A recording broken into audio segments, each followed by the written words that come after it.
So there's a new guy trying to do that in Africa right now. So guess what is going to happen to him? They're going to kill him. So the real reason why they killed Gaddafi is he wanted to have a currency for Africa, and he wanted Africa to unite against the exploitations of the Western world. So they had to kill him. So there's a new guy trying to do that in Africa right now. So guess what is going to happen to him? They're going to kill him. I know. I love this guy, too. I think it's great he's doing that. But So Burkina Faso President Ibrahim Traore, is that how you say it, announces a bold plan to unite the African continent under one system. He wants to create a United States of Africa where all African countries will come together as one. There will be one government system, one currency allowed called Afro money, and one African passport. All Africans will be able to travel freely without visas. He also said the wealth of Africa should be shared equally among all countries so no one is left behind.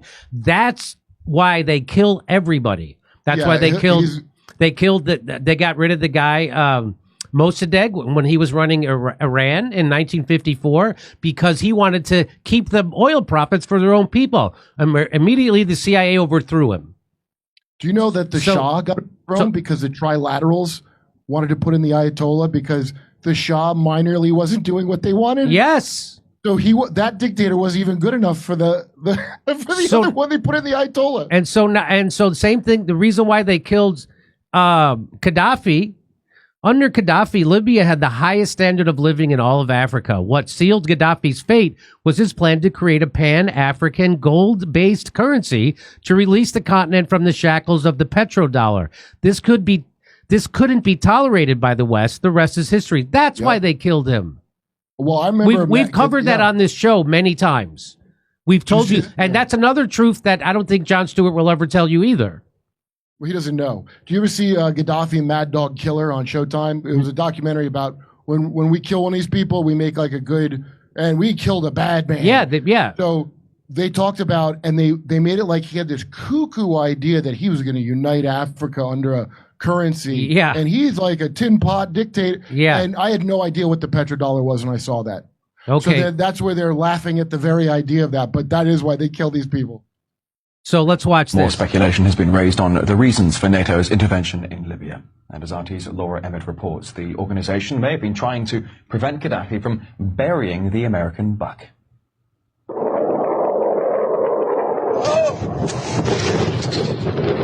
According to some, it's about protecting civilians.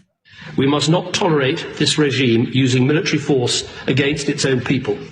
Others say it's about oil. The only reason they're interested with Libya is about the oil. You'd think we'd be in Iraq if the major export there was broccoli.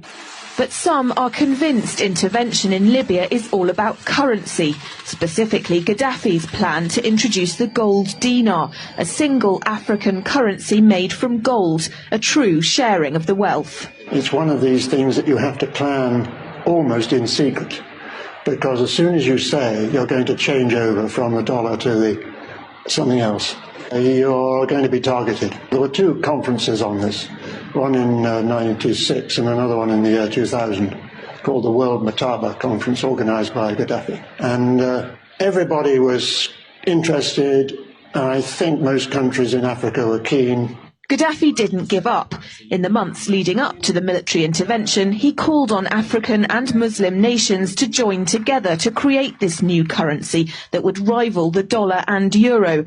They would sell oil and other resources around the world only for gold dinars. It's an idea that would shift the economic balance of the world. Countries' wealth would depend on how much gold they have, not how many dollars they trade. And Libya has 144 tons of gold. The UK has double that, but 10 times the population. If Gaddafi had an intent to try to reprice his oil or whatever else the country was selling in the global markets and accept something else as a currency, or maybe launch a gold dinar currency, any move such as that would certainly not be welcomed by the power elite today who are responsible for controlling the world's central banks.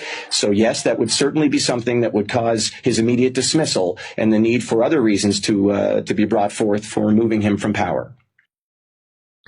So That's why they. So if you haven't watched the show before and the segments we've done on why they killed Libya or Gaddafi and overthrew Libya, that's why he was going to create a dinar, a dollar for all of Africa that would compete with the euro and the American dollar, and they can't have that. That's exactly what because that's how we control Africa, because we have the U.S. reserve currency as the reserve currency of the world. And that's why we can put sanctions on countries and things like that. And that's why there's BRICS now. And that's what he was way ahead of it, Gaddafi, trying to get off the U.S. dollar. And they stopped it, and they did it by killing him. And of course, they told everybody he was a bad person, even though his country was doing the best of any country in Africa. They had the highest standard of living. Everybody had education. Everybody had a house. Everybody had health care. Everybody had housing. Everybody had everything. And then we had to overthrow it. Now we turn it into a failed state run by terrorists, because that's better. Burkina Faso, they got destabilized because of what we did. That's why the Burkina Faso guy is sick of us in France. That destabilized all the countries around it. That's how that guy got in there. You know that, right? No. Yeah, Burkina Faso is one of the directly affected nations by overthrowing Gaddafi that way. They're sick of that shit. Just as our strength lies in unified policy and action for progress and development, so the strength of the imperialists lies in our disunity. We in Africa can only meet them effectively by presenting a unified front and a continental purpose. So that's what they don't want. That's what the West, the WEF, NATO, the United States, that's what they don't want. They don't want people just like they don't want us coming together in the United States. They don't want the countries of Africa coming together. They need to keep them fighting amongst each other so they can control them. Like mafia. It's like just the most mafia thing I've ever heard. On this day in 1966, the U.S. and Britain colluded in a coup that deposed Kwame Nkrumah, the first leader of independent Ghana and co-founder of a non-aligned movement, because they considered his Pan-Africanist politics to be a threat to Western interests in the region. They've been doing this since forever. This isn't new. The day will come when history will speak, but it will not be the history which will be taught in Brussels, Paris, Washington, or the United Nations. Africa will write its own history, and in both North and South, it will be the history of glory and dignity. So that was Patrice Lumumba. He didn't last long after that. No, after committing one of the most brutal genocides in history, Belgium partnered with the CIA to assassinate Congo's first leader, Patrice Lumumba, a brilliant Pan-Africanist who sought to unite Africa against neocolonialism. They then dissolved his body in sulfuric acid. So that's what the West does in Africa. Africa's they do it to you. They do it to your kids too. And now this guy is a friend of Russia. So now he's connecting with Russia, and they can't have that. Since coming to power in September 2022, after the country's second coup that year, this guy, Traore, I think that's how you say his name, has dwelt on a rhetoric of self-reliance and independence from the West, particularly former colonial ruler France, a message that often resonates with young Africans in the diaspora. The latest Traore frenzy reached a new peak late April with a solidarity march in the country's capital. Following an alleged coup attempt and comments by General Michael Langley, the head of U.S. military in Africa, accusing Burkina Faso leader of misusing the country's gold reserves. Of course. Following the 2022 coup that brought him to power, he promised to end the country's decades-long deadly security crisis and leverage its rich mineral resources for the benefits of its own 24 million citizens. The West can't have that. Alongside the coup-hit nations of Niger and Mali, Burkina Faso has since severed ties with the regional bloc of ECOWAS, criticized by many young Africans as representing the interest of leaders and not the citizens, as well as long-standing Western allies such as France, whose military provided security support to the government for many years to help the security crisis. Analysts and locals suggest that these factors, combined with his youth, have contributed to Traore's appeal among young Africans. There is a growing consciousness among African youth at home and abroad that they need to do something about the continent's lack of progress. It appears Traore has become the face of that consciousness. A senior fellow at the Sengali-based Timbuktu Institute for Peace Studies attributes the current frenzy surrounding Traore primarily to his popularity and Russian-driven propaganda. Despite Burkina Faso's worsening security crisis, Traore still has so much resonance and interest simply because of propaganda.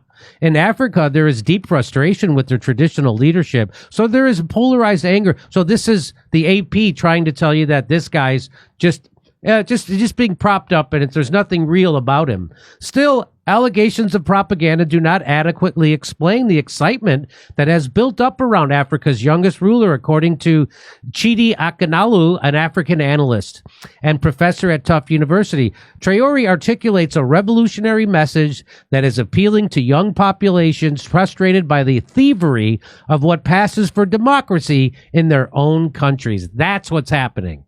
So you'll never have a leader that good in this country, ever. Ever. We'll never have a leader that good in this country. And so watch for that guy. They're going to find a way to kill that guy and overthrow him. Yeah, we taught everybody a lesson. Anytime we're going to get a leader that does that, well, they all around the world. Yeah, they did it to RFK. They did it to JFK.